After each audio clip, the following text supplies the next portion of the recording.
Good morning, everyone. Thank you for coming to the second Sustainability Business Development Forum, The Circular Economy. My name's George Demidakis and I'm a director of Symphony 7. So who is Symphony 7? Symphony 7 is a business membership community designed to facilitate business connections that will increase profits, enabling leaders to engage and contribute to sustainable development causes they believe in, thereby making the world a better place. There's been an amazing uptake to this event, but before we get started, some basic housekeeping. For best viewing experience, please choose speaker view. Please ensure the name in your video window is your correct full name. This is critically important so that we can ensure that you end up in the right stream that you have selected when you registered. We will also be recording the session, so if you choose not to be wanting to be recorded, please hide your video. During this main session, please keep yourself on mute. Use the chat box for discussion and comments. So why is this event important? Charles Darwin, Origin of Species, is famous for saying what? Survival of the fittest. But what does that actually mean? Survival of the fittest, when you read his book, he actually says means better design for immediate local environment. Better design for an immediate local environment, not the strongest physically. So that means how we take care of each other will determine the survival of our planet and species. So how we take care of each other, and this is what all this is about, how we take care of each other for survival of our species and our planet. We want this day to be stimulating and for an ongoing connection and action. So this will be something that we will actually talk to you about and provide you with a way forward at the end of this session. We're looking forward to an amazing session with you, all led by distinguished panelists and experts. So a little bit about the process this morning. Our moderator, Frank White, will facilitate a keynote discussion with Simon McKeon, AO, who has a distinguished career in business, including currently being the Chancellor of Monash University and Australian of the Year in 2011. He is a non-exec director of the National Australia Bank and Rio Tinto. From there, we will have an overview of what each stream will cover for all to hear, and then you will break it out into the groups and streams that you have chosen during your registration. We also have Zara, a graphic recorder, who will be working live in the background to capture what is being discussed. Once we get to the group sessions, we trust you will engage in the conversation constructively, contributing to each other's solutions for better sustainable development. I would like to now introduce you to our moderator, Frank White. Frank transitioned his career from teacher to business strategist many years ago.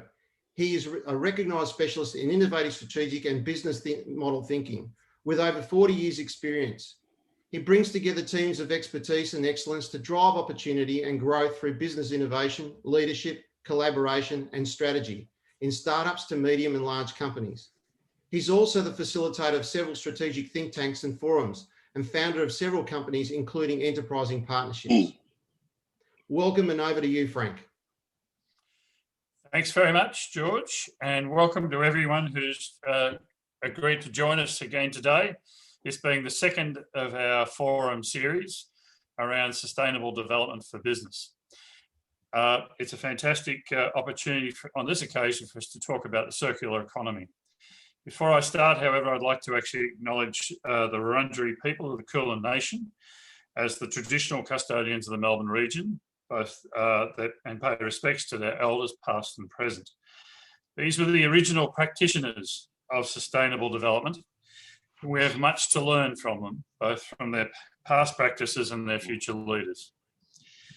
My name's Frank White and I'm moderator, as I've said, and my granddaughter expresses to me occasionally when I sit and chat to her quietly, her anxiety about where the world's heading and what's going to happen to the world for her and her kids. So she starts to think about these things, even though she's only the age of 13. She's still quite, when you quietly have a conversation with her, she talks about these types of matters. I want to give her confidence that we're not rushing to extinction, that we are in fact finding ways through this, and that business leaders as well as governments are actually stepping up and finding the solutions that we need.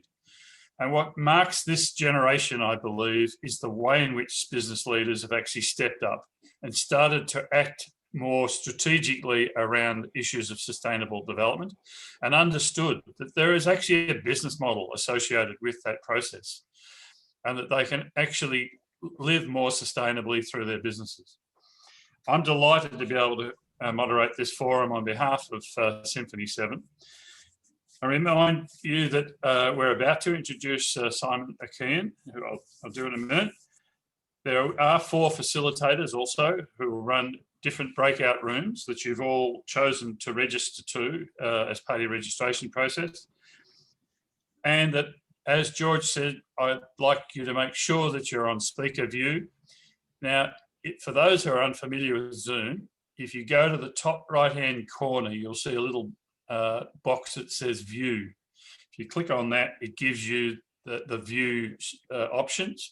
If you go to speaker view, you get the best performing opportunity for you to actually participate in the conversations as we go.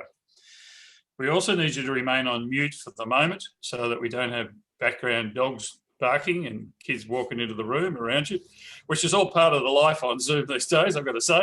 I've met more of my colleagues' kids and dogs during this time, and it's been wonderful. So if you have any questions, go to the chat area and lodge them there, because Jenny's moderating that and she'll keep an eye on those and make sure that there's an answer associated with that. When we get into the group sessions, I'd really ask you and invite you to contribute constructively, to be respectful of each other's contributions and to build on each other's ideas as part of that process. So without any further ado, I'd like to introduce Simon McKeon. Thank you for those technicians working behind the scene diligently. He just pops up magically. Anyway, Simon, good morning. Morning, Frank. Good morning. We've had a screen occasionally just kick-starting all of this, showing your background. But there's a couple of extra bits there that I'd like to emphasise as part of the conversation this morning that we're going to have. Not only are you the Chancellor of Monash University, the largest concentration of public research anywhere in Australia. There's no other university complex anywhere in Australia that's as large as Monash. That whole complex. I don't just mean the university, CSIRO, synchrotron, every other thing that's out there. And the university is part of the drive that's generating that whole thing. You were also Australian of the Year in 2011, I recall, and you're the chair of an organisation that's got a monstrous name. The Australian Industry Energy Transition Initiative Steering Group. Who could have thought that up? Let's not go there. You're also on multiple boards, including a little mining company called Rio Tinto, and you're former chair of AMP, MyOb, and CSIRO, all extraordinarily large organisations, and all who are progressively starting to step in and state their position in terms of the circular economy and sustainable business development. Simon, a person who's wiser than me, I must say, once said to me, everything existing today was once imagined. We need to be able to imagine the possible before we can act on it. This big organisation with the hairy, audacious name, the Australian Industry ETI, is seeking to influence and assist industries, big, powerful, historically polluting industries, to change their practice and to, although I've lost Simon's image. Yeah. There he is, he's back again. To start to contribute to a decarbonisation of our world in a way that they can actually contribute to that and see that as an objective that they can imagine.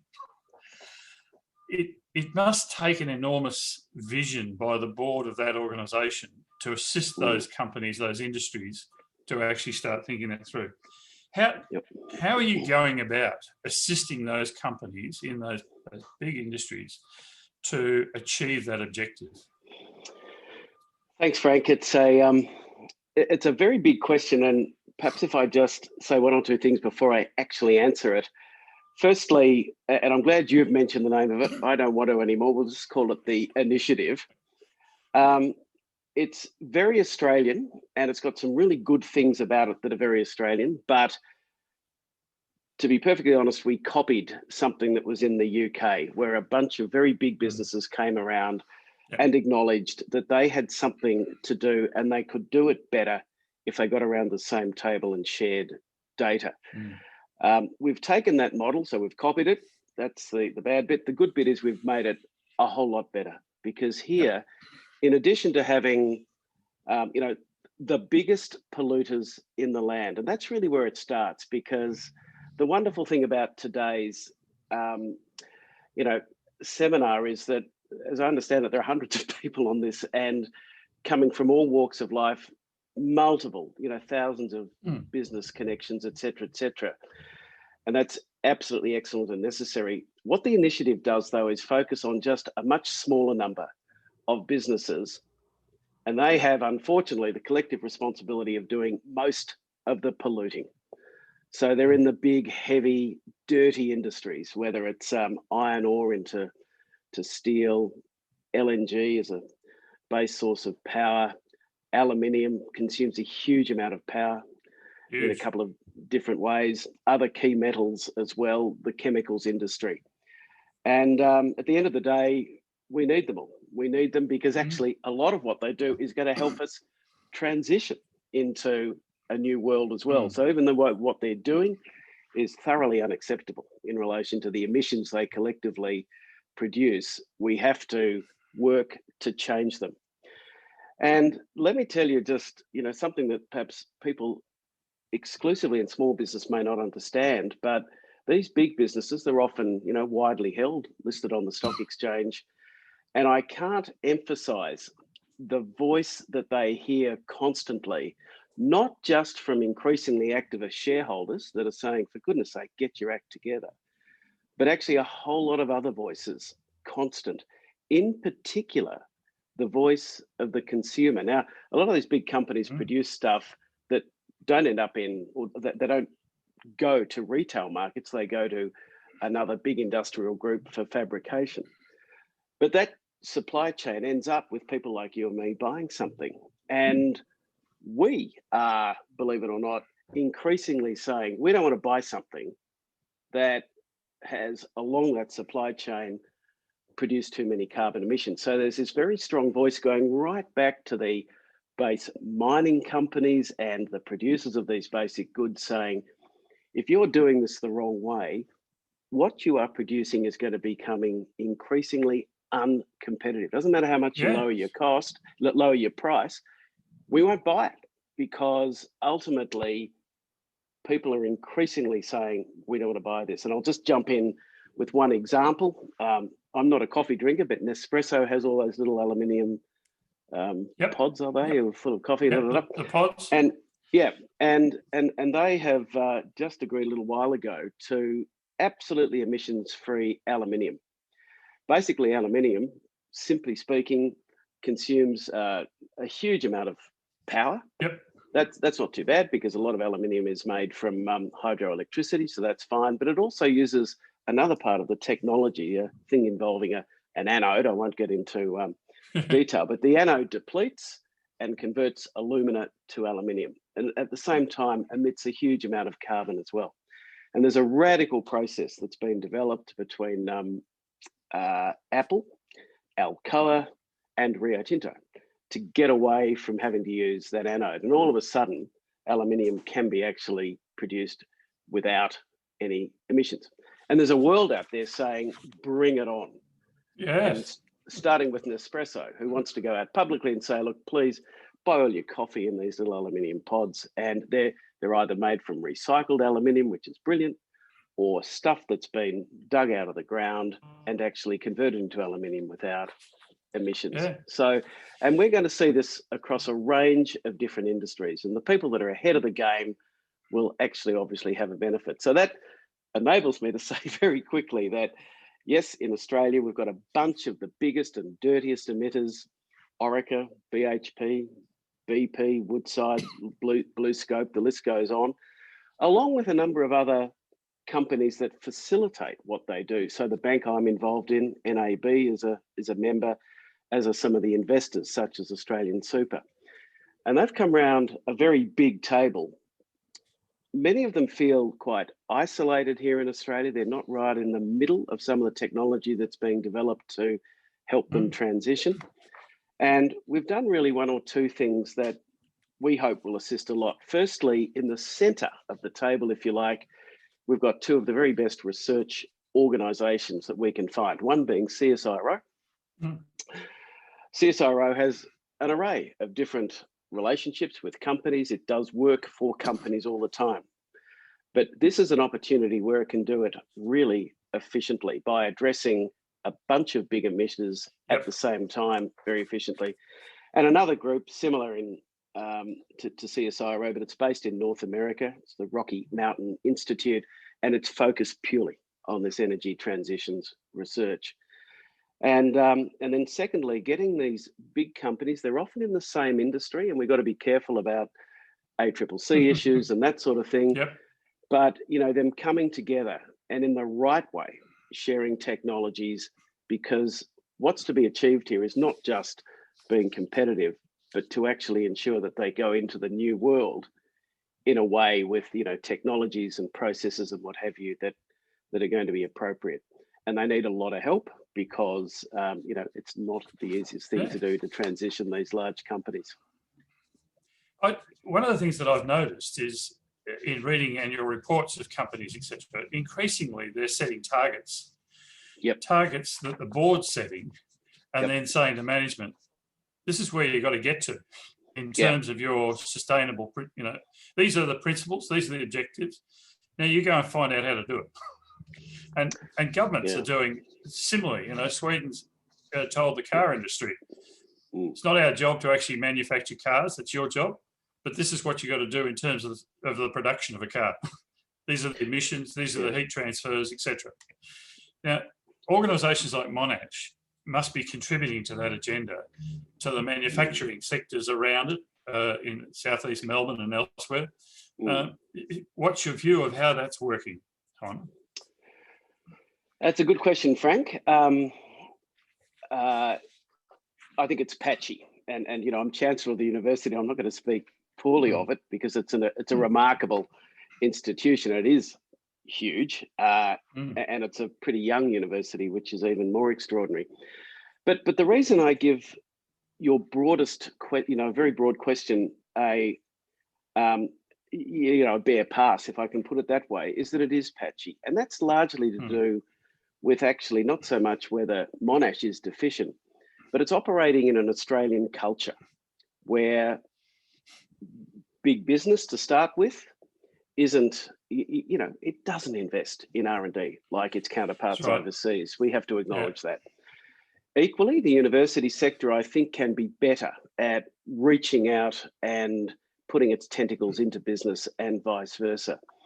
And that's where I always start on this broad question. Business has to become more mature also in terms of the way in which it relates and drags stuff out of universities.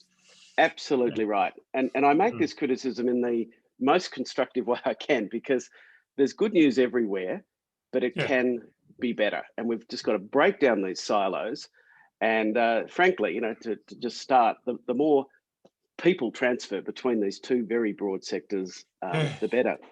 But to come to Monash itself, look, Monash itself was the very first of the 40 universities we have in this country that publicly stated, an energy reduction target. And today it's saying very prominently, it'll be net zero by 2030. It's got 1/6 of one of the very largest wind farms in the country, the Marrawara wind farm, and is establishing its own microgrid in that area that you described before. It's not just Monash, it's that whole industrial technology precinct, including CSIRO and a bunch of other manufacturing. It is the second largest employment part of the greater CBD. It's massive, and Monash University is on the front foot trying to create that entire precinct to be as energy efficient as possible.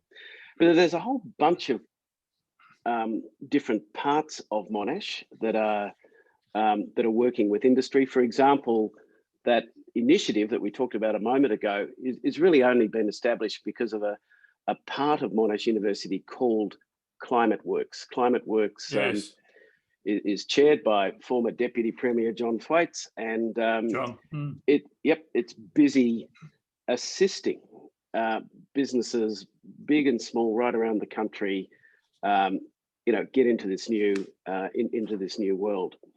With its students, for example, we have a little business called Monash Forge. Forge is old-fashioned stuff, but at the end of the day, if we're really going to be clever at recycling, we've got to understand it's not just a matter of turning a Bunsen burner on and making something that's metallic into liquid and then letting it freeze again. Not at all. It's a highly, highly scientific process if we're really to recycle extremely well.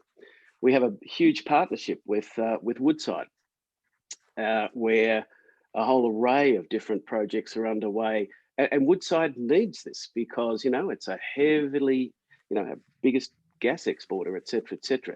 It knows it's going to have to change its business model over time. And there's a huge amount of work going on in the hydrogen area in that partnership, as you'd expect. Perhaps, I could go on and on, but I'll just conclude with one example. There's a little company called Amiro Additive Manufacturing, which was really hosted by Monash University some years ago. It's now listed on the stock exchange. You can buy shares in it if you want to. But what does it do? It actually started off really well. It started off in a number of different areas, but it was well known for its 3D printing focus. And for example, it was the very first business in the world to produce, believe it or not, a jet engine that had been 3D printed. Don't ask me anything technical about that, Frank.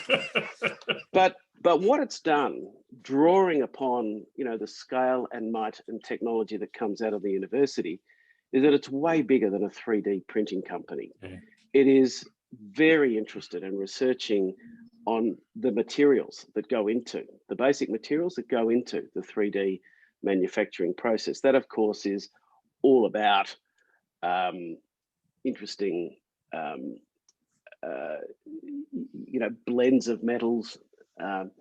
It's a fast developing area, and quite aside from the tooling itself, 3D printers isn't just one thing. There are all sorts of different ways, size, shapes that take particular alloys and what have you. Massive business and massive business opportunity. And the reason that company, I hope, will continue to be very, very successful is that it's literally next door to Monash University, and will draw upon the R&D that's coming out of that place. I know that there's a little company that I have some connections with in terms of consulting with them, called Geofabrics. They make a fabric that goes underneath road surfaces and coastal verges and mine sites and the like. They've started to make that fabric out of recycled plastics. And it's, 5 years ago, talking to that management, they would not have even thought about it. It's been good quality science coming out of Monash that's actually assisted them to understand how to do that. The synchrotron's given them an appreciation of what actually happens to that fabric under certain conditions, because you can't see it underneath the road. And so the synchrotron can simulate that process. It's just another example of a company that stepped up and said, we're going to have a crack at this and do something different. And Frank, that's the best example. I'm glad you mentioned it, because I saw it just a week or so ago, not wearing my Monash hat, just as someone who switched the TV on. And as someone who is incredibly depressed with the amount of refuse that we seem to, rubbish that we seem to put out. And let's be very serious. We are really struggling properly to recycle that stuff. if we think as individuals, we put it in the right coloured bin that goes out and it's all perfectly processed. Well, let me depress you very quickly, because we are really struggling with what goes on beyond the, once the dump truck takes it away. And that particular idea of yours, you can just imagine the scale of what it requires. And I really hope that goes well, that one. So let me wrap up. Thank you, Simon, for your contribution today, not only for your contribution to this morning's conversation, but also for what you've been contributing across leadership of businesses. I'd like to thank you and invite you to stay on for the rest of the conversation. And we move now to introducing the facilitators. So thanks very much, Simon. Okay. Thanks, Frank. So today we have 4 facilitators and their business guests who will kickstart these discussions on our behalf. They will be the enablers of the conversations that you people will actually contribute to as part of this morning. Our first facilitator holds a senior position with ABB, a Swedish multinational corporation headquartered in Zurich, and a global Fortune 500 company for 24 years. Alex Koslovich is the Product Marketing Director for ABB, and he'll set the scene discussing sustainable cities and communities, drawing upon the work of Aspire and creating a marketplace for a circular economy. Thank you, Alex. Good morning, all. Thank you, Frank. Look, in a couple of minutes, I'll just introduce what we've discussed this morning. Fascinating insight into what Simon had to say as well. And one of the topics that he touched on was 3D printing. And there is a lot of scope in reducing waste just in that itself. But in the breakout group this morning, we're talking about the circular economy. And probably the best example of that is what we used to do many, many years ago, which is when we used to get milk in milk bottles and soft drinks in soft drink bottles, and we would return these bottles that would then be refilled. So the concept is, okay, there's one part which is recycling, surely. We need to minimize our waste and recycle. But how do we repurpose products that already exist? Because we expend a lot of energy in crushing glass to then rebuild that glass into another product, as an example. So I'm lucky to be joined this morning by Cameron McKenzie, who, with the help of CSIRO and an algorithm, can connect businesses that have a waste problem, that waste then becomes a viable solution for somebody else's problem. And I was also lucky enough, and I wrote his name down, there's a gentleman this morning that I met, Richie Dutton, seems to have a very similar process or concept for building materials. So that's the discussion topic we'll have this morning. One that definitely fascinates me. And people unashamedly, people who know me know that I love my cars. And one of the things I really enjoy is the concept of taking Tesla drivetrains from wrecked Teslas and dumping them into a classic vehicle of some type to repurpose a classic vehicle. So electric conversions is my personal passion. So I hope that gives you a bit of an insight into what we'll be discussing this morning. And yeah, looking forward to it. Over to you, Frank. Thanks very much, Alex. So carbon lives in the soils and is essential for natural balance. However, we realise and release it through our many practices. Just imagine if we could repurpose that carbon and get it back into the soils. Our next panellist has more than 6 years' experience in senior governance roles across business and finance, is a director of the RACV Finance, the Loddon Mallee Waste and Resource Recovery Organisation, and Greening Australia. And those are only just to mention a few. I've got to tell you, there's a long list. Julie Green, could I now introduce you and invite you to talk about life on land? Thanks, Julie. Julie, you're on mute still, Julie. Oh, I think I get the winner of, can you turn that mute off? So thanks very much, Frank. It's great to be here. I'm of the view that we are now in November 2020. So we have, guys, only 9 years to go before the United Nations 2030 goals can be achieved. So we really are in transition. But there is hope, because we have been looking at the linear economy, which is about manufacturing, using and disposing, and we know that that is not working. So that's why we're talking about the circular economy today. And it is really a systems approach, but we can move towards those 2030 goals if we educate ourselves, if we're strategic, and we collaborate across the world. So you're quite right. My session, Life on Land, is about the soil. It's about carbon in the soil. And my special guest is Ian Jones from Carbon Asset Solutions. He's chairman there, and he's also managing director of a sister company called Nature's Coin. And those two entities are really about climate action. I've known Ian for 3 years, and he and his colleagues have developed some fantastic technologies that he will be launching in early 2021 in Australia and America and Europe. So what is it? Well, it's actually to rethink what carbon is. In Australia, we probably think about it being a tax, but it isn't a tax. It's actually a business opportunity. So carbon assets can be created, which is backed by value that then can be traded.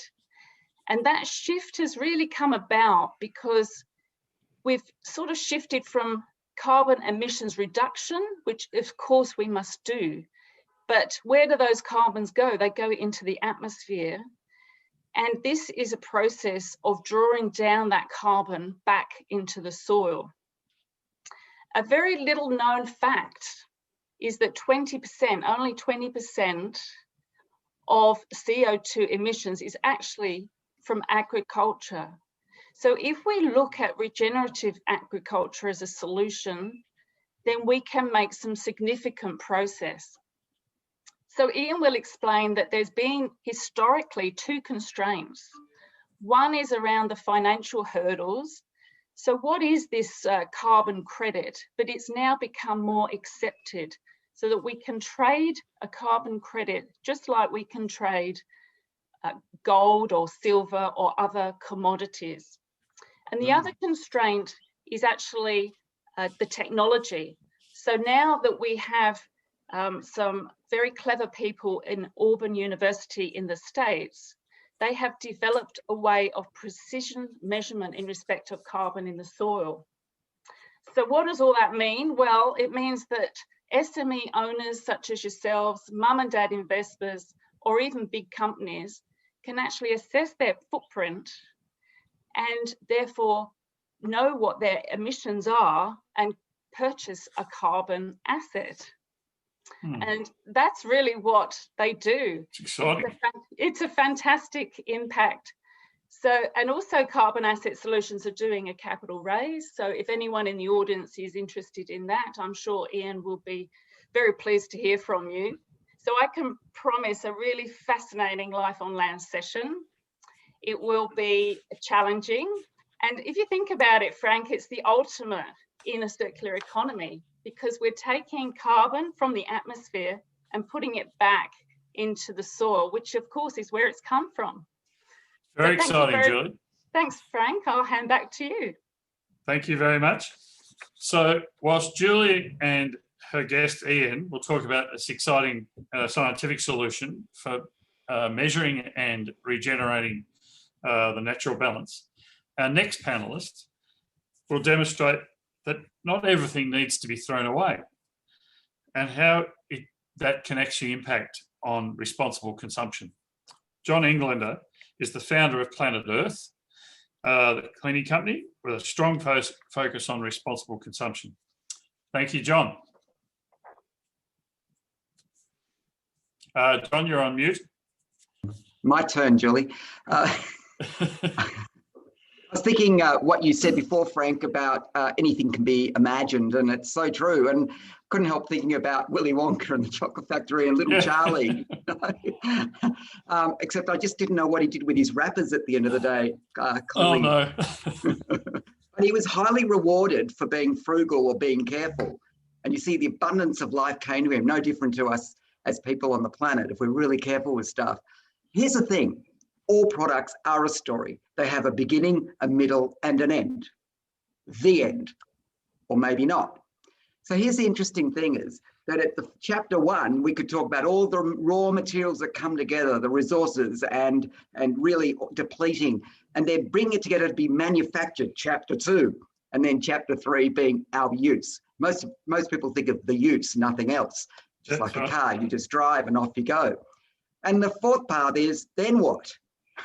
Then what? I mean, waste, it's an interesting subject because who invented it? Nature doesn't have waste. So it begs the question. And I guess, you know, there's a continuous reuse of elements and resources in nature. And so it's a circularity.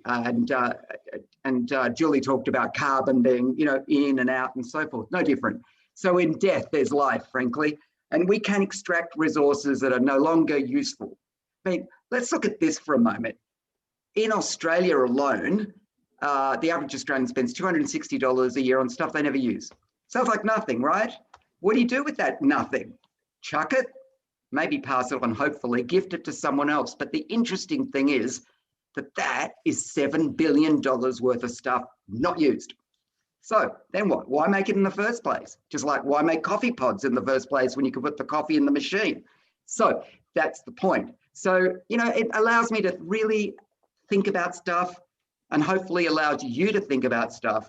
But I want to rewrite the end, and that's what we're going to do in our workshop. So that could be to be continued. In the meantime, I've got Glenn Davidson joining me, who I met some 15 years ago. He involved in consultancy for now the last 25 years in sustainability. And I walk into his office on a freezing cold day, no heater on. And I mentioned it to him. I said, Glenn, it's cold in here. He said, well, that's why I wear a jumper. He said, I know, everyone else would actually turn up the thermostat. Here's the thing. He would tell me so much about what he's planning to do. But in the meantime, he's not only facilitated organizations, he's written courses for both federal and state government, and even been involved with UCLA. His stuff and his knowledge is off the charts, and I really much welcome him today as my co-facilitator. Thanks, everyone. Let's talk about how to improve the carbon economy and make things a bit more circular.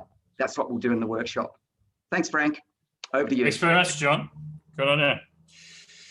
So we've all seen the devastating images of what occurs below water in our planet. Our oceans and waterways play an essential role in sustaining our life on this planet. They absorb about 30% of the carbon dioxide released into the atmosphere. They're also essential for our livelihoods. They create employment, they provide transport corridors, they provide us with rich beauty, yet we continue to pollute them. And as you know, the conversation with Simon indicated, we're struggling to actually keep up with that level of pollution. Our next panelist has had 23 years leading a global and locally owned FMCG business, and has most recently been the managing director of McCormick's Foods Australia and companies like Tetley Australia. He's probably launched more products than you and I have had breakfasts, and is now a consultant to many others, whilst he's also chair of the Marine Mammal Conservation Foundation. I'd like to introduce you to Graham Robinson, who will lead the next session. Thanks, Graham. Good morning, all, and thanks, Frank. Plastics, especially soft plastics like these, are one of the biggest threats to the marine environment. Marine mammals like the endangered Brunan dolphins in Port Phillip Bay and Gippsland Lakes, and more generally, marine life below water, which is very much out of sight and out of mind. It is estimated that 4 billion plastic bags are used in Australia each year, with approximately 150 million ending up in our marine environment. 29,000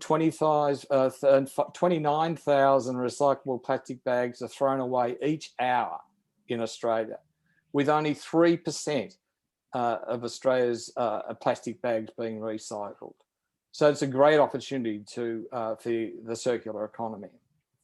This doesn't include Other common grocery packaging such as bread bags, frozen food bags, chip and biscuit packets, rice and pasta bags, and many more. These soft scrunchable plastics are the major contributors to marine debris, with soft plastics causing entanglements, ingestion, and deaths in marine mammals.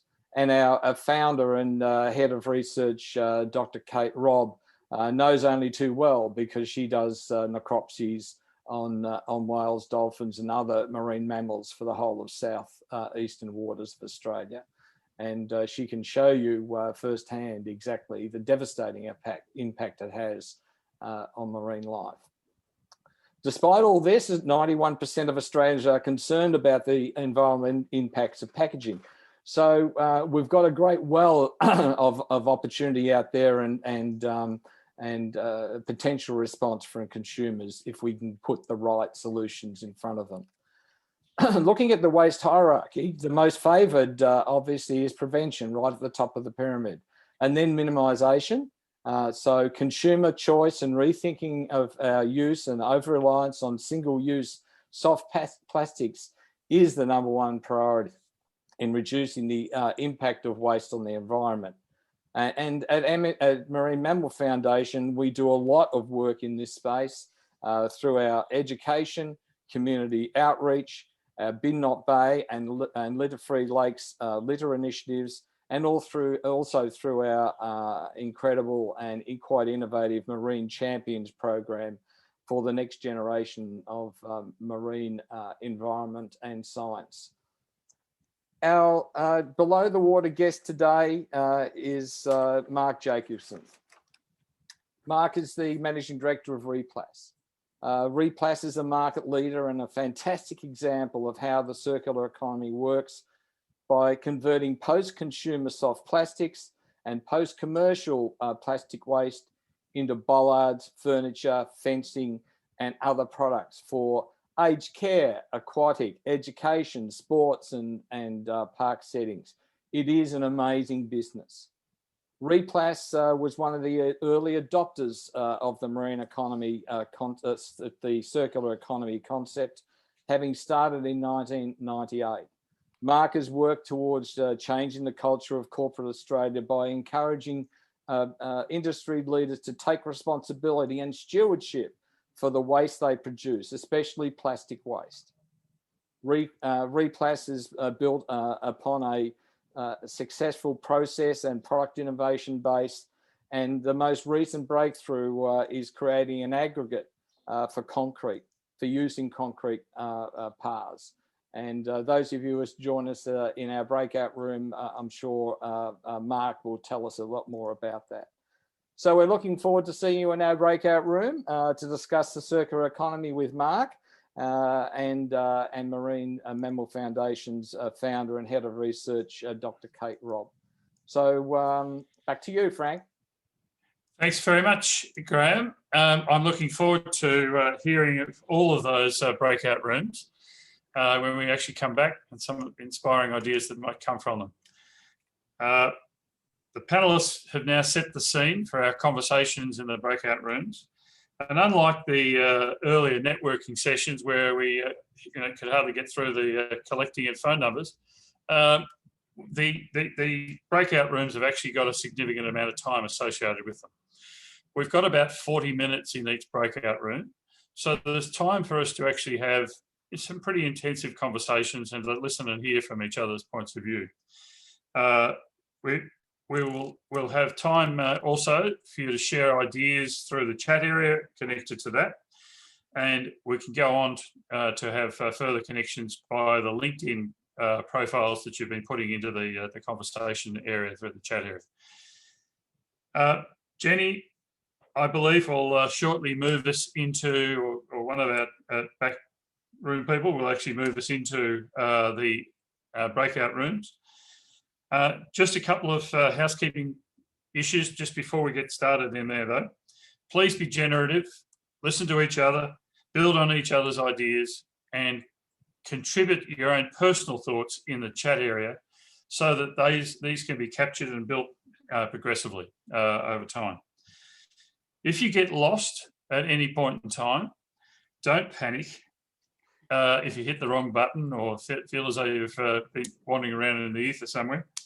Just go back to the main room or put a message into the chat area and someone will find you from there and they'll pull you back into the breakout room. You'll go to the breakout rooms automatically, so you shouldn't get lost at anyhow.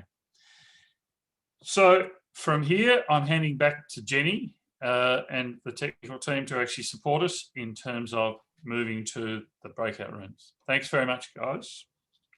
Over to you.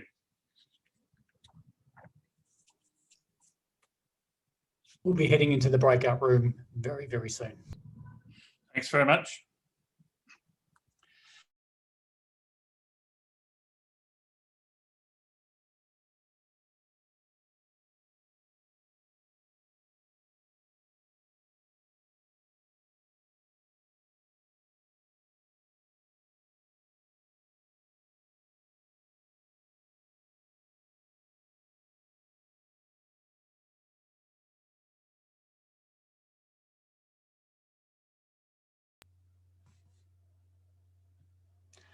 So for those who are left in the room,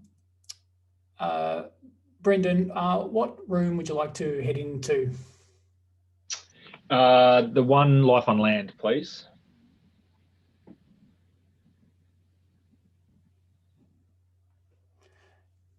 Great. Matt, Mad Comms, what room? Matt Murray.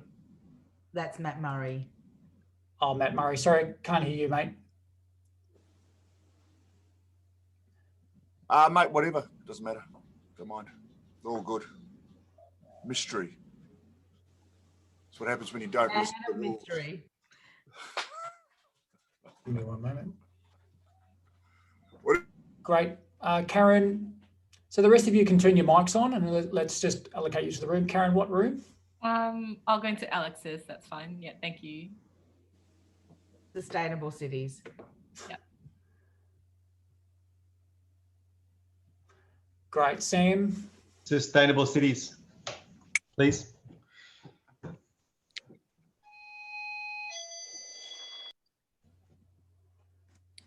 Great. Jenaline? Hi. I'll go. Sorry, I have a mind blank. But gentleman who talked about, recycling. Yeah. Responsible consumption. Yes.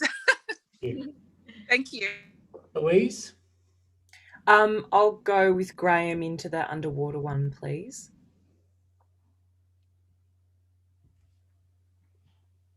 Robert's iPad and Philippe? Yeah, Robert Goodliff. I'll go to sustainable cities, please. And Philippe? You're on mute at the moment, Philippe. Simon, did you want to jump into a room? Yeah, look, I might go into Julie's Life on the Land, if that's all right. Yeah. You're awesome. Yeah. Thank you. Thank you.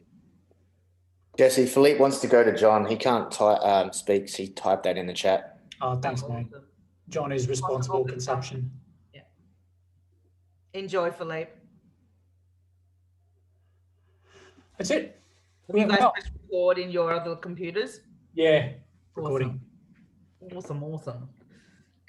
Awesome. Great stuff. All right. How you going? Who, me? How's Zara doing? Oh, good. Yeah, going well. Show us what you've done. Hey? Can you show us what you've done? Oh, yeah, sure. Guys, Zara is the champion of the world. Oh, thank you, Jenny. Yeah, I'll just color it while everyone's in the breakout. Amazing. Love it. Thank you. Jesse, what are your thoughts? It's cool, isn't it? Awesome. Hey, Jesse, just real quick, if I mute the computer that is recording in the breakout, if I just mute the speakers, that's not going to stop recording, is it? The audio? You mean if you mute your computer? Yeah, just a computer speaker on the keyboard there. Yeah, no, it still records. Oh, this is paranoid there. Going really well, guys. Thank you. Yeah, it's looking really good. Well done on the switching, Tim. Yeah, you did a damn good job. Yeah, did you see my message about the Alex? Oh yeah, you needed to have a bathroom break. I'm like, I didn't want to go